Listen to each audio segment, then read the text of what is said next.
Halo, assalamualaikum warahmatullahi wabarakatuh. Semoga kalian dimanapun sedang dalam keadaan sehat dan bahagia.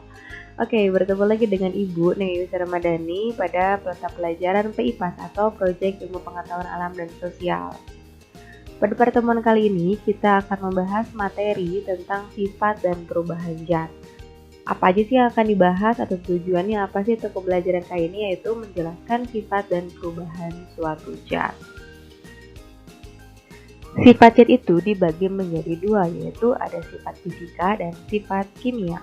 Sifat fisika adalah sifat yang berkaitan dengan penampakan keadaan fisik zat tersebut. Sedangkan sifat kimia adalah sifat yang berkaitan dengan perubahan kimia zat tersebut. Nah, kemudian apa sih perbedaan dari kedua sifat tersebut?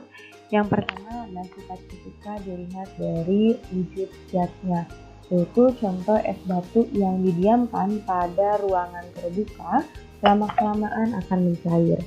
Kemudian yang kedua adalah warna. Warna adalah salah satu sifat fisika yang dapat kita amati secara langsung, yaitu contohnya beraneka macam warna pada bebatuan. Yang ketiga adalah kelarutan. Kelarutan adalah kemampuan suatu zat untuk larut atau bercampur dalam pelarut. Nah, air merupakan pelarut zat-zat terlarut. Contohnya yaitu beraneka macam minuman. Selanjutnya yang keempat yaitu daya hantar listrik. Daya hantar listrik adalah suatu zat atau benda yang digolongkan menjadi dua berdasarkan kemampuan menghantarkan listriknya. Yang pertama ada konduktor dan yang kedua adalah isolator. Kemudian yang kelima adalah kemagnetan. Berdasarkan kemagnetannya juga, benda digolongkan menjadi dua, yaitu benda magnetik dan benda non-magnetik. Kemudian sifat kimia yang pertama adalah mudah terbakar. Yang kedua adalah busuk dan masam. Tiap makanan dan minuman yang dibiarkan terlalu lama akan membusuk atau basi. Hal ini terjadi karena adanya reaksi kimia antara zat-zat makanan dan minuman tersebut dengan oksigen atau udara. Kemudian yang ketiga adalah berkarat.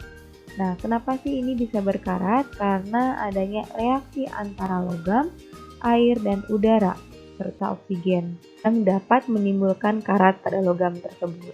Kemudian yang keempat adalah mudah meledak. Nah, ini juga mudah meledak karena adanya reaksi antara zat yang mudah meledak dengan udara, api, atau cahaya matahari yang dapat menimbulkan ledakan. Kemudian yang kelima adalah beracun. Nah, beberapa zat juga bisa berubah menjadi sangat beracun ketika mengalami reaksi kimia tertentu. Contohnya adalah karbon gas monoksida.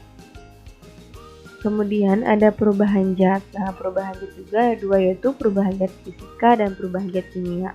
Perubahan fisika yaitu perubahan bentuk dan ukuran suatu zat, tetapi tidak menghasilkan zat yang baru. Sedangkan perubahan kimia adalah perubahan bentuk dan ukuran suatu zat, serta menghasilkan zat yang baru. Nah, perubahan fisika ini diantaranya ada mengkristal, menyublim, kemudian membeku, mencair, menguap, dan mengembun. Contohnya ada es batu, ada api, ada besi yang juga dipanaskan. Kemudian perubahan kimia. Contoh dari perubahan kimia yang ada dalam kehidupan sehari-hari adalah bisa kertas terbakar, kemudian besi berkarat, nasi basi, dan lain macam sebagainya. Nah, jadi kesimpulan yang sudah kita pelajari adalah yang pertama perubahan fisika, yaitu perubahan yang tidak membentuk zat baru. Ada zat yang berubah dapat kembali ke bentuk semula, dan perubahan hanya terjadi pada wujudnya tanpa mengubah sifat dan struktur dari zatnya.